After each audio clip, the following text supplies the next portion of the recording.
Natal, olá Rio Grande do Norte, sejam todos muito bem-vindos ao programa Aprendendo com a Igreja pela Rural de Natal FM. Hoje é domingo, dia 8 de dezembro de 2024, segundo domingo do Advento. Eu sou Luciano Batista e nós vamos ficar juntos nesta próxima hora, aprendendo mais e conhecendo um pouquinho mais sobre a história da Diocese e Arquidiocese de Natal. Isso porque no próximo dia 29 de dezembro, a Diocese de Natal foi oficialmente criada por meio da Bula Apostólica in Singulis, do Papa Pio X. Então, ao encerrarmos o ano de 2024, a nossa Diocese completa 115 anos de criação, tendo sido desmembrada da Diocese da Paraíba, que já existia desde 1892. Mas para contar melhor essa história, nós convidamos para o programa de hoje o padre José Freitas Campos, um conhecedor profundo da história da Igreja Particular de Natal, que nos dá a alegria de dividir conosco um pouco mais deste conhecimento. Padre Campos, muito bom dia, seja bem-vindo ao programa Aprendendo com a Igreja e obrigado por aceitar o nosso convite. Bom dia, Luciano, bom dia, povo de Deus, ouvintes do programa Aprendendo com a Igreja, da Arquidiocese de Natal, uma arquidiocese mais do que centenária, 115 anos de criação. Padre Campos, vamos começar pelo começo. Nós conhecemos pelo menos a geração mais nova conhece a Arquidiocese de Natal. A partir de 1952. Isso, mas ela não nasceu uma arquidiocese, ela nasceu uma diocese, né? Então, quando a gente fala que a Diocese de Natal está completando 115 anos, é porque tem uma história muito anterior à Arquidiocese. Sem dúvida. Conta um pouquinho pra gente o início da história. Eu acho que, até mesmo pra gente começar a entender a história da Diocese de Natal, a gente precisa conhecer um pouquinho o contexto histórico que levou à criação da Diocese. Pois não. Então, vejam bem, a organização da Igreja do Brasil e no mundo é constituída de dioceses e arquidioceses, obedecendo um pouco à divisão geográfica, mas também usando o critério pastoral de evangelização. Como facilitar para que os pastores que regem estas dioceses ou arquidioceses estejam sempre mais perto do povo. Desde a origem, Natal, primeiro como uma simples paróquia de Nossa Senhora da Apresentação, que é a primeira e mais antiga no estado, com sede na capital, pertencemos primeiro à Diocese de Olinda.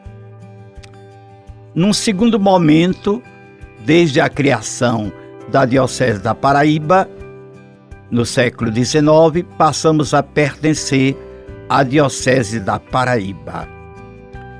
A partir de 1915, pertenciam à Paraíba duas dioceses, a Diocese de Natal e a Diocese de Cajazeiras. Natal criada em 1909, Cajazeiras em 1915. Mas, vejam bem, desde muito, bem antes da criação da diocese, o bispo da Paraíba, que era Dom Adalto Aurélio Henriques, percebeu que com o crescimento da população, com as distâncias, o Rio Grande do Norte, que pertencia à Diocese da Paraíba, já deveria ser elevada à diocese. Então, no início do século XX, 1906, 7, 8, esse projeto foi acelerado. De modo que, no final do ano de 1909, 29 de fevereiro, não é isso? Foi criada a Diocese de Natal, pelo Papa Pio X, que naquele tempo da sua criação já possuía 31 paróquias. Imaginem vocês, levando em conta as distâncias, como o bispo da Paraíba pode estar presente em 31 paróquias do Rio Grande do Norte. Ele mal dava conta das paróquias da Paraíba, que era um número maior. Sim. Que era toda a Paraíba, que hoje são 5 dioceses. Então, essa distância, o crescimento populacional, as estradas difíceis, tudo isso colaborou para a criação da Diocese de Natal. Então, para a gente contextualizar, antes de Natal pertencer, ela pertencia à Diocese da Paraíba, mas a Diocese da Paraíba pertencia à Diocese de Olinda, que é a mais antiga na região. Aí desmembrou a Paraíba. A Paraíba de Olinda. Natal continuou, Rio Grande do Norte continuou a pertencer à Paraíba e a partir de 1909 desmembrou oficialmente da Paraíba, constituindo a Diocese de Natal. Aí com a criação, com a emancipação do Rio Grande do Norte, né, precisava de um bispo? Com certeza. Veja bem, então, em 1909, final do ano, né, dezembro, é criada a diocese, mas não temos ainda a figura do pastor. De modo que a Santa Sé, através da Nunciatura Apostólica, nomeou Dom Aurélio Henriques, não é, para administrador apostólico, até a chegada do novo bispo. Isto só aconteceu 2 anos depois.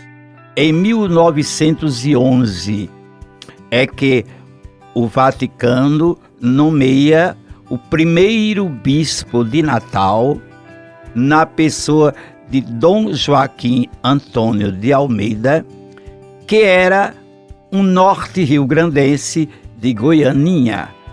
Ele já era bispo no Piauí. O primeiro bispo do Piauí pertencia ao clero da Diocese da Paraíba e foi nomeado bispo do Piauí. Ficou 5 anos, porque tudo difícil, muitos desafios, e aceitou de bom grado ser transferido para a sua terra natal, né? Para o seu chão, o seu estado. De modo que tivemos a alegria de receber como primeiro bispo de Natal, Dom Joaquim. Contudo, caberia a ele um grande desafio, ou seja, diocese recém-criada, sem estrutura, sem clero, sem seminário, muitas providências. Então, ele foi o desbravador, o pioneiro, aquele que iniciou todo esse processo de implementação desta igreja local. Agora, Padre Campos, claro que um pouquinho mais para frente nós vamos falar sobre esse novo passo da Arquidiocese de Natal, que é esse estudo que está sendo feito para a criação de 2 novas dioceses aqui no Rio Grande do Norte. Mas, sem dúvida, hoje a gente já percebe que para a criação das dioceses é preciso de muito estudo, é preciso analisar viabilidades econômicas, administrativas, a realidade da região. Agora, se a gente voltar a 1909, quer dizer, todas essas dificuldades elevadas a uma potência... Sem dúvida. Só vou lhe dar um exemplo. Nós tínhamos, quando Dom Joaquim chegou em Natal, nós tínhamos aqui na capital, né, já era a capital, uma única paróquia, que era a paróquia que se tornou catedral, a matriz de Nossa Senhora da Apresentação. Sim. E nenhuma mais. Tempos depois, em 1919, aí já com outro terceiro bispo, é que foi criada a paróquia de São Pedro do Alecrim, que é a segunda.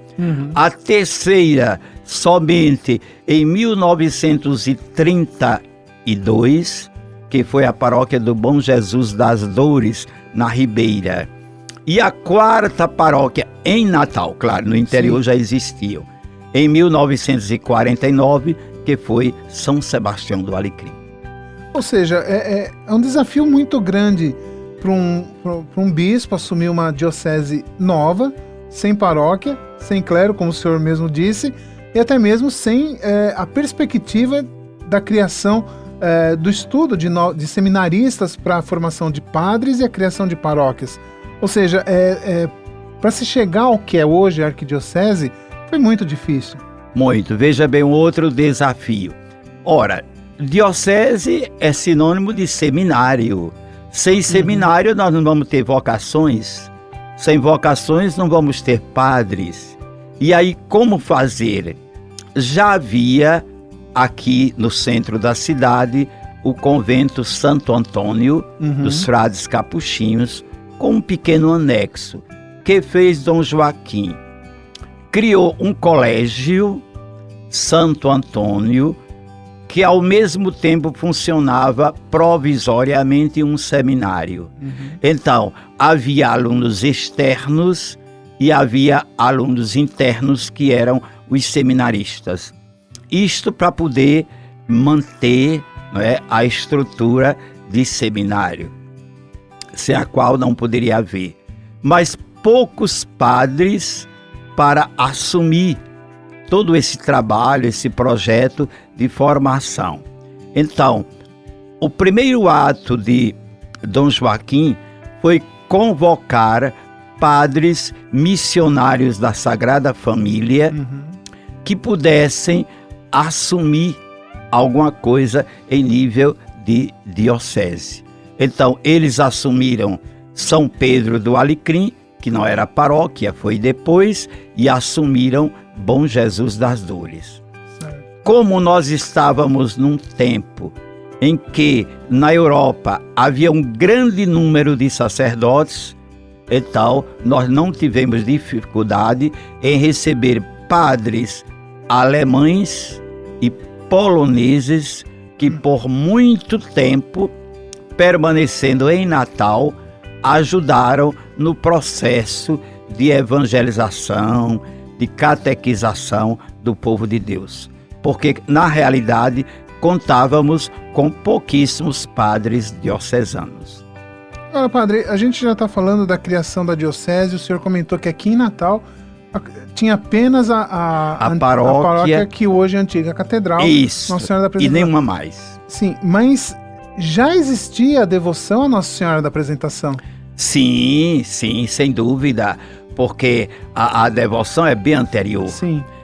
Então, do século XVIII, desde que a imagem foi encontrada na Pedra do Rosário, ali nas águas do rio Potengi, que o povo já começou a prestar esta homenagem à Nossa Senhora da Apresentação. E como coincidiu que foi 21 de novembro, então recebeu este título. Sim, esta devoção já existia. Agora, circulava apenas, não é, ao redor da matriz, digamos assim, porque temos que ver que a cidade de Natal era muito pequena, bem pequena. O crescimento só aconteceu após a Segunda Guerra. Aí nós tivemos a explosão, não é? Depois de 1945.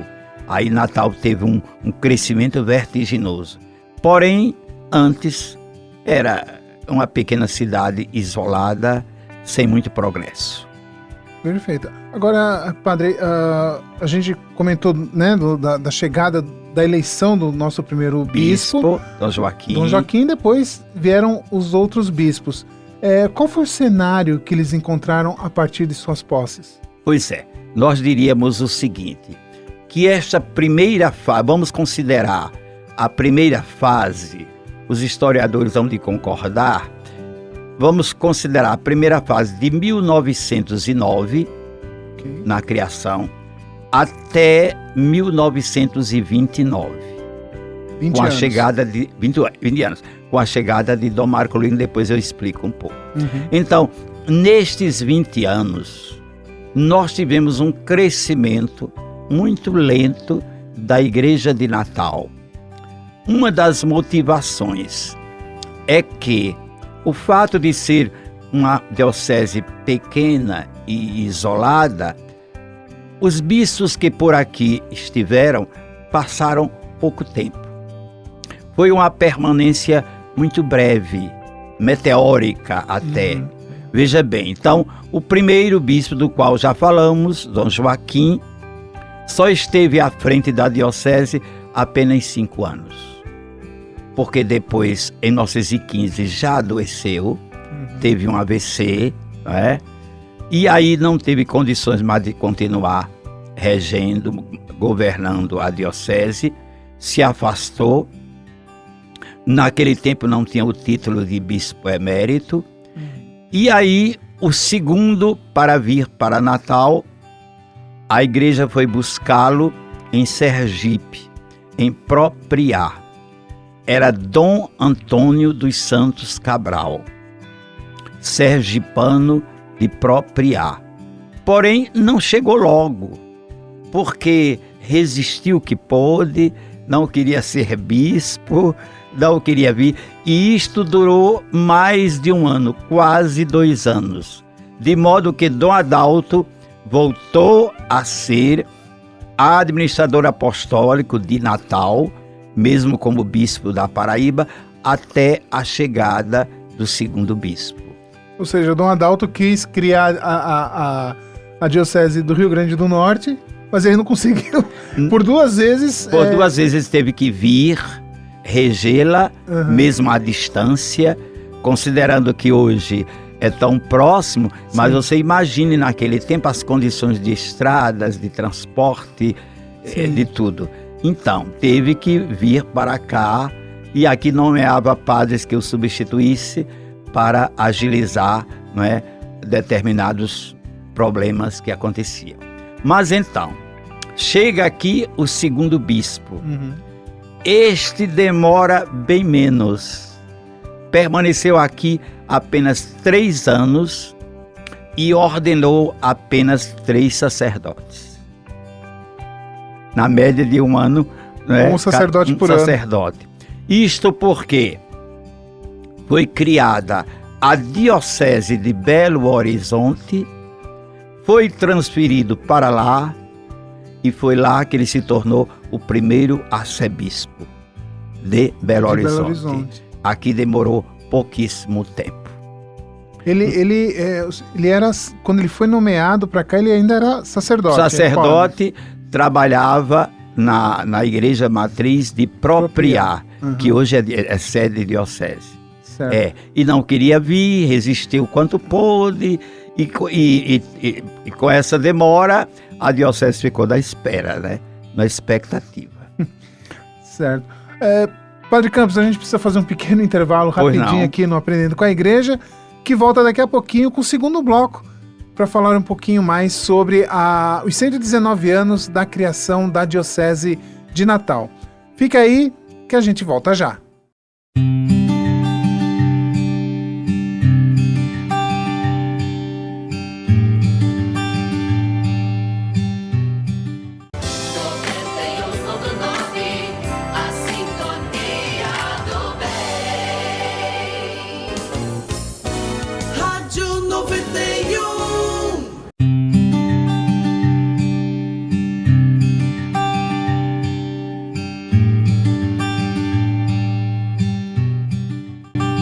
Estamos de volta com o programa Aprendendo com a Igreja deste domingo, conversando com o Padre Campos sobre os 119 anos de criação da Diocese de Natal. No primeiro bloco, nós conhecemos um pouco mais sobre a criação da Diocese, os desafios que foram na época para que Natal se tornasse uma Diocese. E agora a gente vai começar a falar nesse outro período que é do terceiro bispado para cá. Como que foi, Padre Campos, a chegada do nosso terceiro bispo? Muito bem. Então, o segundo bispo, do Antônio dos Santos Cabral, é transferido para Belo Horizonte.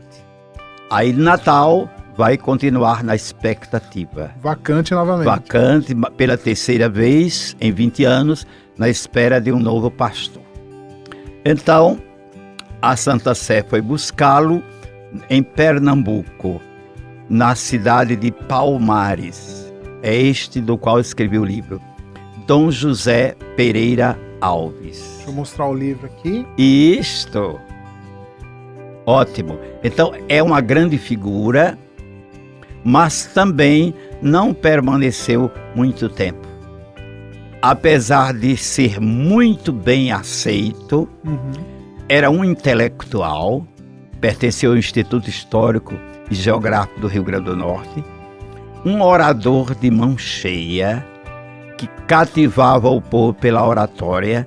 Você imagine, naquele tempo, ao concluir uma homilia na catedral, hoje matriz de Nossa Senhora da Apresentação, ser aplaudido pelo povo. Hoje é tão comum, não é? Sim. Aplaudir o evangelho, aplaudir a reflexão, mas naquele tempo era algo muito inusitado. Sim. Mas a sua oratória era tão grande, ele era um homem tão eloquente, que conseguia arrancar palmas do auditório, da Assembleia. Mas um homem bom, dinâmico, se preocupou muito com o social, instituiu as cooperativas para favorecer os pobres e conseguiu, nestes 5 anos, ordenar 5 sacerdotes. Já melhorou, entre eles o cônego Luiz Gonzaga do Monte, irmão de Donival do Monte, que foi o 2º arcebispo de Natal. De Natal, sim. Mas veja bem, então foi tempo curto. Foi transferido para a Diocese de Niterói, Rio de Janeiro. Rio de Janeiro. De modo que Natal, novamente na espera, na expectativa. Então, em 19... E nesse período, Padre Campos, a gente já está falando de uma Natal maior. Bem já, sim. De modo que somente em 1929 é que a Santa Sé nomeia o 4º bispo na pessoa do baiano de Inhambupe, Dom Marcolino Dantas, o que permanece aqui mais de 40 anos. Ele chega, toma posse da diocese no dia 29 de junho de 1929 e permanece aqui até 1967, até a morte. Veio para ficar esses anos todos. De modo que toda a geração de padres da década de 30, 40, 50, 60 foram ordenados por Dom Marcolino. Dom Heitor de Araújo Sales, que completou agora 74 anos de ordenação sacerdotal de padre, foi ordenado por Dom Marcolino. É o único. Os outros todos, mesmo Monsenhor Agnello e outros, já foram ordenados por Dom Eugênio e por Dom Nivaldo. Então, mas esse aí sobre o governo de Dom Marcolino vai ser mais intenso. Sim. Mais profícuo. Por exemplo, até então, mesmo com a presença desses 3 bispos, não havia um lugar fixo, predeterminado, onde funcionasse o seminário. Com Dom Marcolino, ao chegar aqui, ele encontra um lugar que chamava Granja do Bispo. Já existia antes da sua chegada. E aí, o que ele faz? Era um espaço muito grande, um sítio. Natal toda era rodeada de sítio. Tirando o centro histórico, eram granjas, sítios, essa coisa assim, ainda bem rural. E aí, Dom Marcolino é quem dá início à construção do Seminário de São Pedro. Onde está até hoje. Este prédio atual. Foi no governo dele. Ele acompanhou desde a pedra fundamental até a inauguração. Quer dizer, foram anos, não é? Sim. Depois, outro dado importante para passarmos quando formos refletir sobre a criação de novas dioceses. Foi Dom Marcolino que motivou e realizou o projeto de criação de novas dioceses.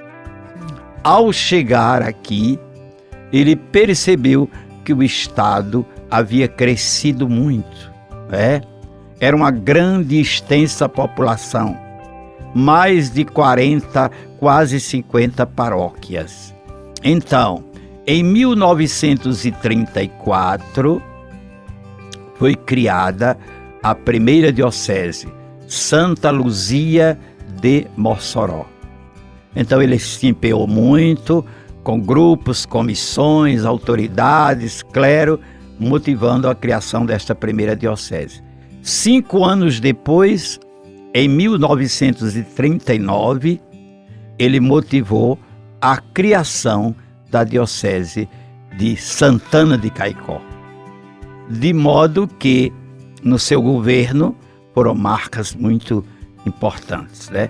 A criação de 2 novas igrejas locais. E Caicó, então, pertencia a Mossoró, quando houve esse desmembramento da Diocese de Natal. Uma parte porque uma parte do território ficava mais perto de Natal, né? Algumas paróquias. Mas aí a primeira foi Mossoró. Então, depois de Mossoró, ele viu que a região Seridó merecia uma outra diocese. Ou seja, ele teve um papel fundamental a gente pode até dizer, na estruturação da igreja em Natal. Sem dúvida, deve-se a Dom Marculino o aumento do clero. Ele já não ordenou mais de 40 sacerdotes. Sim. Ao longo destes anos todos. Criou o seminário menor e maior, funcionava também. Depois, trouxe para Natal muitos religiosos e religiosas que fundaram colégios católicos e investiu também na formação do laicato. De modo que nós tivemos, mesmo antes da fase conciliar, um laicato muito engajado, muito participativo. Ou seja, é importante, né, a gente até ressaltar que a igreja de Natal, a diocese de Natal, ela conseguiu alcançar o patamar que ela tem hoje também graças à fé e o trabalho dos leigos junto aos bispos. Sobretudo dessa terceira fase. Porque Dom Marculino, pelo fato de estar mais tempo aqui, pôde investir mais na formação dos leigos e dos sacerdotes. E até gerou uma estabilidade. Sem dúvida, sem dúvida. Diríamos que toda a implementação da diocese como diocese se deve a Dom Marculino. Os outros também, mas não tiveram tanto tempo, Por causa do curto espaço. Quando os projetos estavam em andamento, eles eram transferidos. Certo. Então, como Dom Marculino se fixou mais tempo aqui, nós tivemos maiores resultados. Depois de Dom Marculino? Pois é. Então, na gestão de Dom Marculino tinha um problema de visão. Sim. Tanto que faleceu cego. Então, Natal passou a arquidiocese em 1952. Mas ainda era com Dom Marculino. Ainda. Mas ele já estava meio cansado. Sim. De modo que, 2 anos depois, o clero o motivou e ele aceitou de pedir um bispo auxiliar.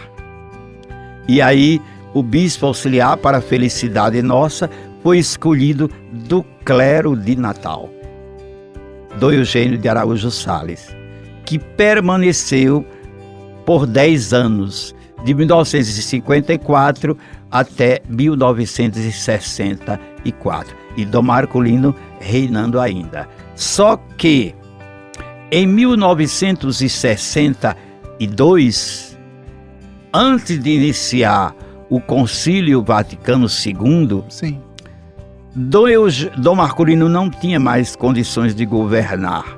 Então, Dom Eugênio passa de bispo auxiliar para administrador apostólico sede plena. Quer dizer, Dom Marculino manteve apenas o título de arcebispo, porque não havia essa história de emérito, de renunciar aos 75 anos, mas na prática, Dom Eugênio era quem administrava, pastoreava a arquidiocese. Agora, eu tenho um dado importante ainda no governo de Dom Marcolino. Nós vamos ter que voltar um pouquinho a Dom Marcolino. Dom Marcolino, porque marcou época, não é? Como muito longo tempo. Na década de 40, mais precisamente em 1948, 49, um grupo de padres e sacerdotes, tendo à frente o padre Eugênio Sales, futuro bispo auxiliar, teve a iniciativa de, uma vez por mês, reunir um grupo de padres, naquela época, padres novos, né? Novos sacerdotes de sua geração, para um pouco de lazer, refletir também sobre o trabalho pastoral na diocese. Não era arquidiocese ainda. Dom Marcolino permitiu esta iniciativa, de modo que foi aí que surgiu o chamado Movimento de Natal. Inclusive, a Rádio Rural 91.0 FM, a Sintonia do Bem, foi criada em 1958 por iniciativa de Dom Eugênio Sales. Dom Eugênio ouviu falar de uma experiência de educação pelo rádio na Colômbia. Viajou até a Colômbia e, durante 2 semanas, acompanhou uma experiência positiva que estava acontecendo numa cidade chamada Sutatenza, onde era bispo o Dom Salcedo. E aí viu que esta experiência era adaptável para Natal.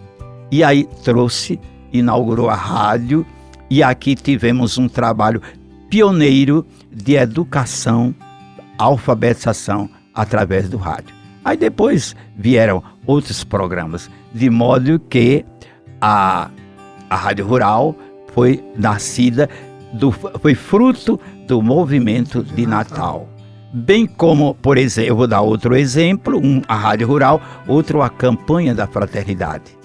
Que completou 60 anos. Exatamente. Foi iniciativa impulsionada, motivada por Dom Eugênio, que começou aqui, primeiro só na Arquidiocese de Natal, depois Mossoró e Caicó aderiram, depois o Nordeste todo, que naquele tempo era um regional só, não havia Nordeste 1, nem 2, nem 3, nem 4, nem 5, era Nordeste, e hoje se estende para toda a Igreja do Brasil.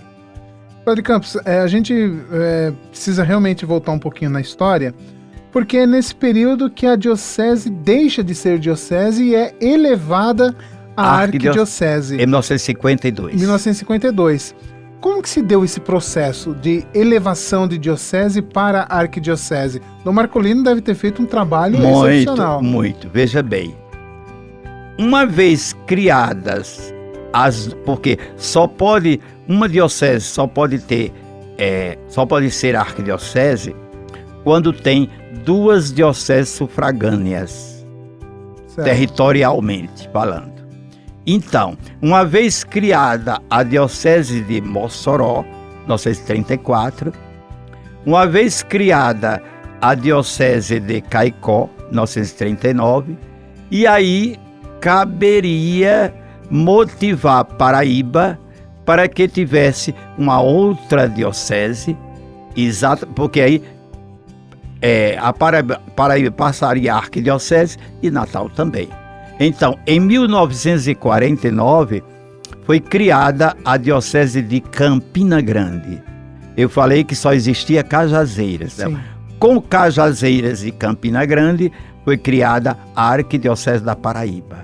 Então, uma vez que Natal, o Rio Grande do Norte já tinha Mossoró e Caicó, então, em 52, foi criada a Arquidiocese de Natal. Empenho, com certeza, de Dom Marcolino. E o que mudou estruturalmente, né? E também religiosamente, essa elevação de diocese para arquidiocese? Há 2 fatos importantes. Primeiro, quando se cria uma diocese no mesmo estado, ou duas ou mais, significa que nós estamos facilitando o anúncio do Evangelho ao povo de Deus. Por quê? Porque a presença de um bispo naquela região facilita, ajuda o acompanhamento do clero, das pastorais. Quer dizer, ele com o seu clero e o povo vai criar uma estrutura de proximidade, que é aquilo que o Papa Francisco fala tanto. Nós não podemos evangelizar, anunciar o evangelho sem estar próximo do povo, né? Sentir o cheiro das ovelhas. E aí isto ajuda. Depois, criando uma arquidiocese ou mesmo dioceses, há uma evolução religiosa que indiretamente influi no desenvolvimento político, econômico, social da área ou da sede onde a diocese ou a arquidiocese está estabelecida. Isso influiu. E as responsabilidades também aumentam. Sem dúvida, sem dúvida. Mas é detectado um progresso, não é? Porque aquela cidade que se coloca como sede, ela é valorizada. Mas não se pode criar uma diocese também só por criar, sem um mínimo de estrutura. Até mesmo, eu vou dar um exemplo mais simples, de uma paróquia. Sim. Quando o bispo quer criar uma paróquia, ele pergunta: tem a residência do padre, a casa paroquial? Tem um carro para o padre se locomover? Quer dizer, tem uma matriz ampla que acolha bem o povo? Quer dizer, são estruturas mínimas. Com relação à diocese, as exigências são maiores. Porque tem que funcionar uma cúria, tem que funcionar um seminário e por aí vai. Tá certo. Padre Campos, precisamos seguir com o nosso programa. Vamos a mais um pequeno intervalo e daqui a pouquinho a gente volta com o terceiro e último bloco do Aprendendo com a Igreja, hoje conversando com o Padre Campos sobre os 119 anos da Diocese de Natal. Fica aí, a gente volta já.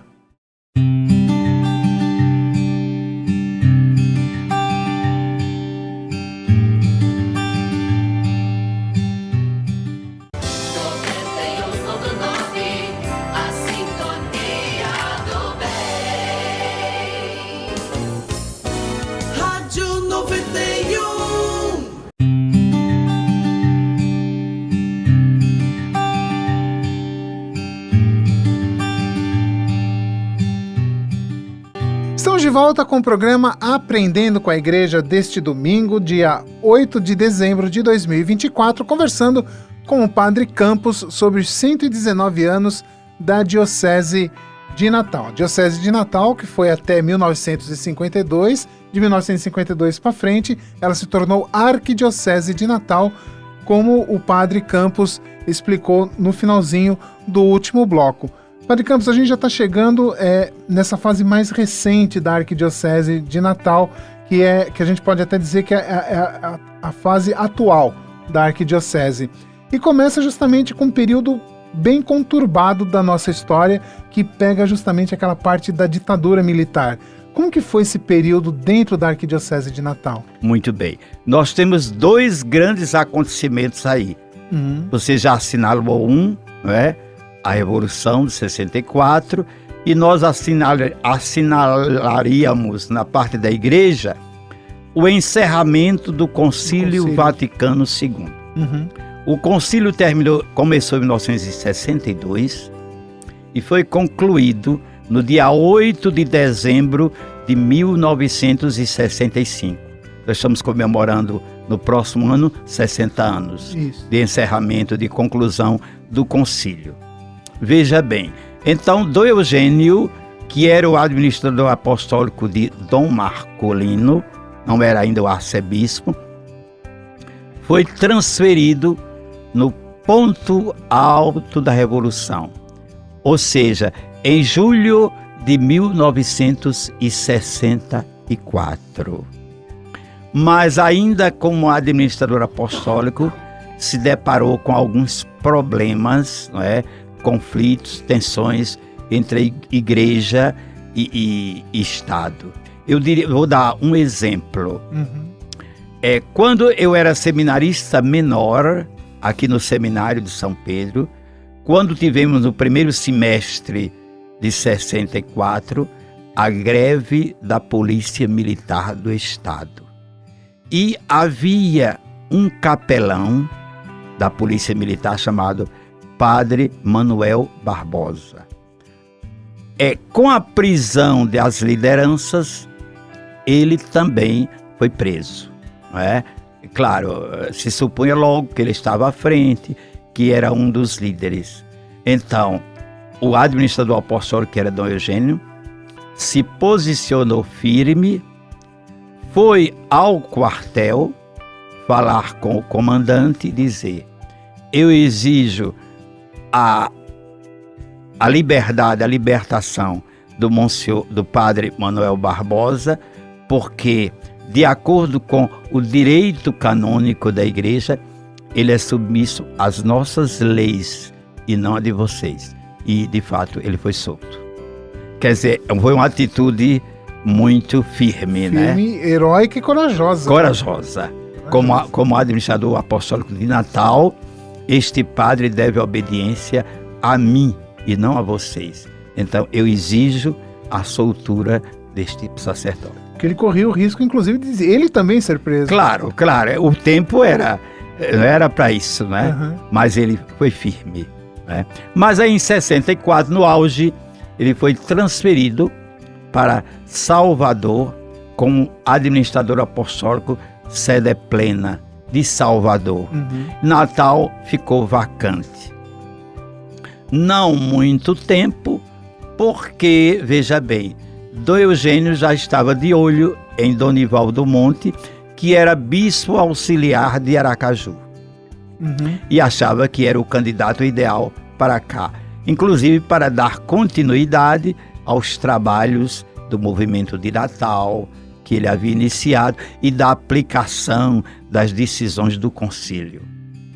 E a gente esperou pouco tempo, de modo que em 65, olha, aí foi menos de um ano.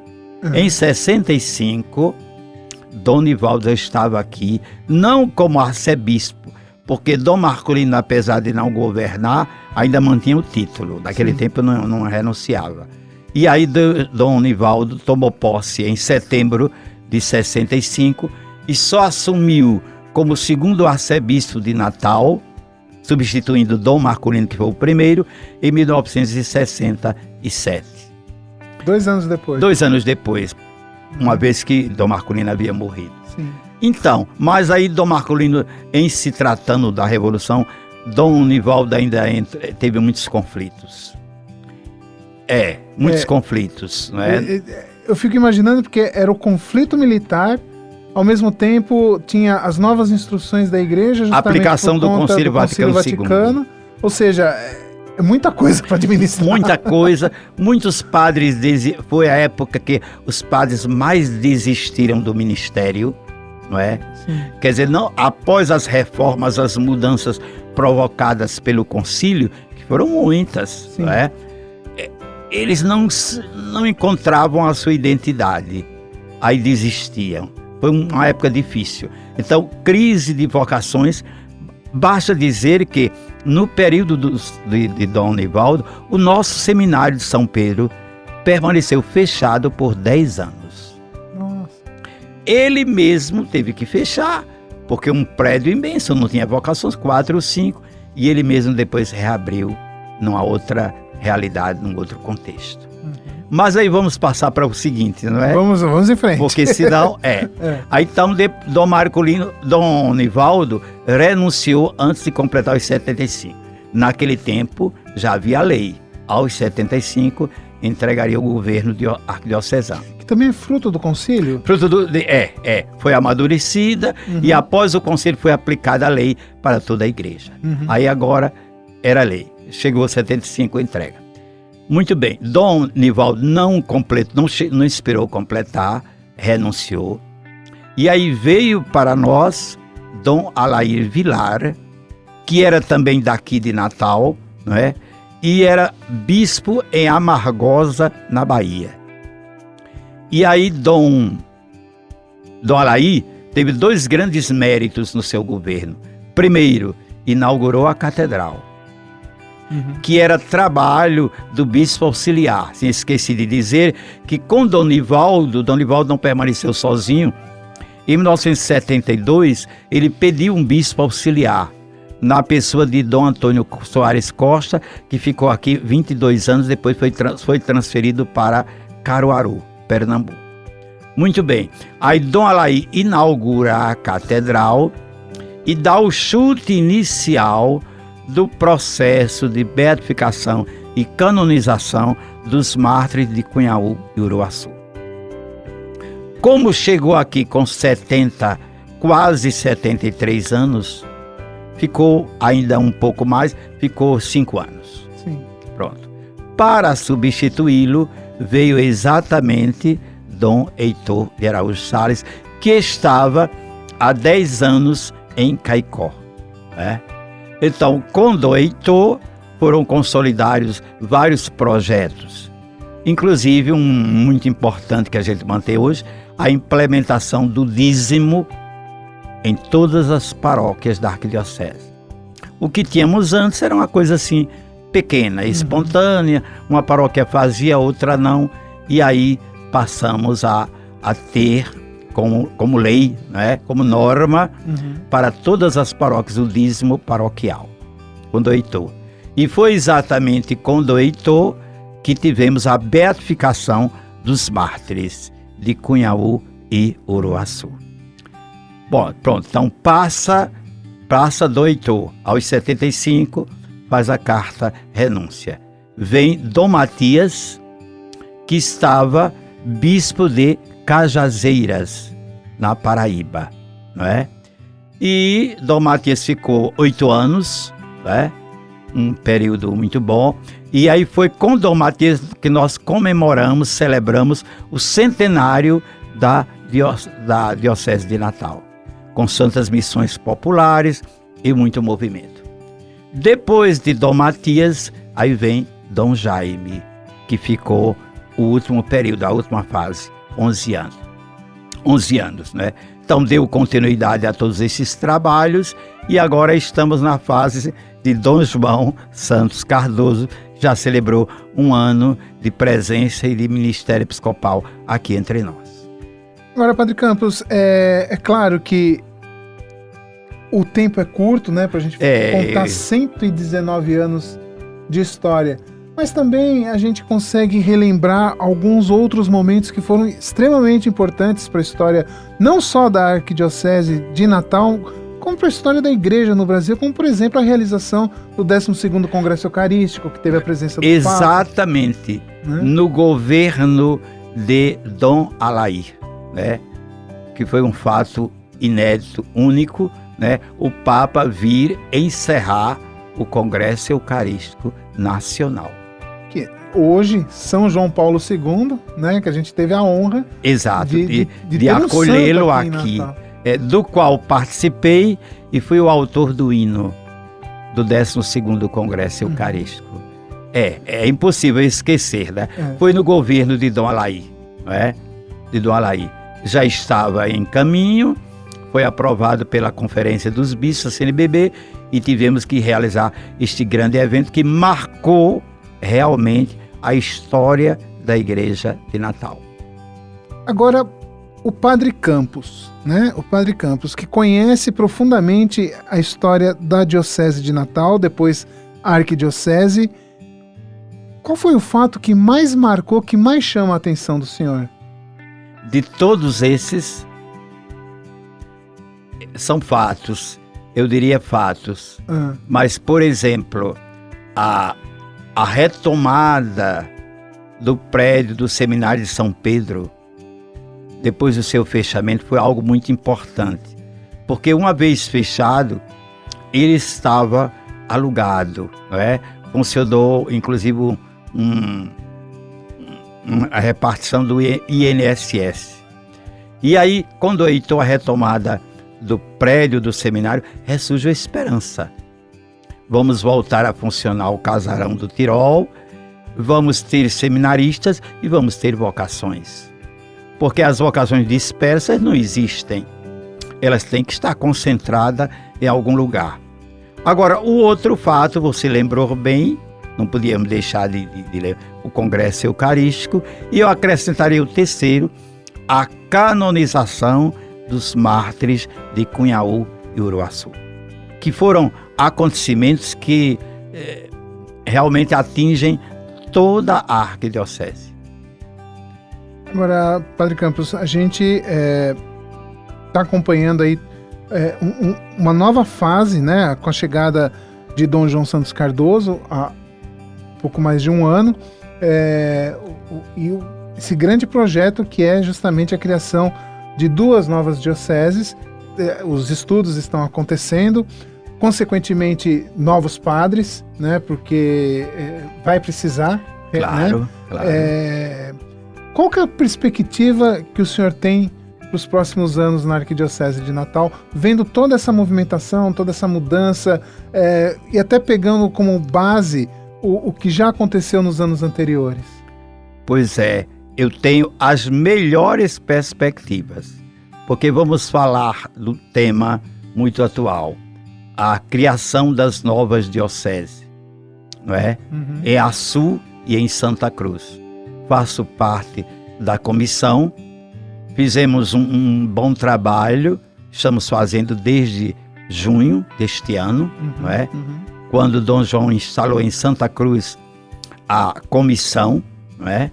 Central, que trabalha com subcomissões, e depois, quando no dia 24 de junho, o Dom Francisco de Sales instalou uma outra comissão em Mossoró para a criação da Diocese de Açu. E nós estamos realmente dando excelentes passos, no sentido de, primeiro, mergulhar na realidade. O que é que nós temos e que precisa ser mais trabalhado? E aí estamos redigindo um relatório. Este relatório vai ser entregue agora, do dia 17 de dezembro, aos bispos, e os bispos encaminham a nunciatura apostólica, e o núncio certamente vai ler e dizer se falta acrescentar mais algo, e depois o próprio núncio se encarrega de encaminhar para o Vaticano, né, o dicastério dos bispos, e a gente aguarda a decisão final. Com muita expectativa e muita esperança. Que, pelo ânimo do senhor, vai acontecer. Vai acontecer. Eu não diria, não sei se, acredito que dentro de um ano algo vai acontecer. Que bom, que bom. Padre Campos, a gente infelizmente está chegando ao final do programa. Teria assunto para mais uma, Sem duas, dúvida. 3 horas, né, de programa. Mas eu queria que o senhor deixasse agora uma mensagem, né, primeiro por conta dos 119 anos da nossa diocese, e também uma mensagem de Natal para os nossos ouvintes. Sem dúvida. Primeiro, nessa perspectiva da criação das novas dioceses.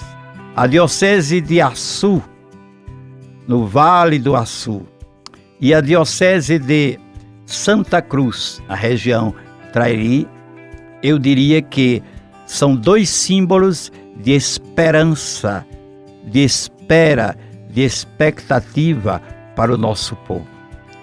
A presença de uma igreja local, a igreja filha, significa que engrandece o coração da igreja mãe, que será a Arquidiocese de Natal.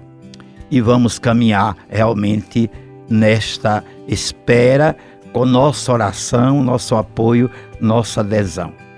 E que o Natal de Jesus deste ano seja um Natal marcado pela esperança que não decepciona, que não engana, que o ano jubilar, que o ano novo de 2025 seja realmente este ano que renova a nossa esperança de um mundo novo, mais justo, mais humano, mais fraterno, mais marcado pela presença de Deus.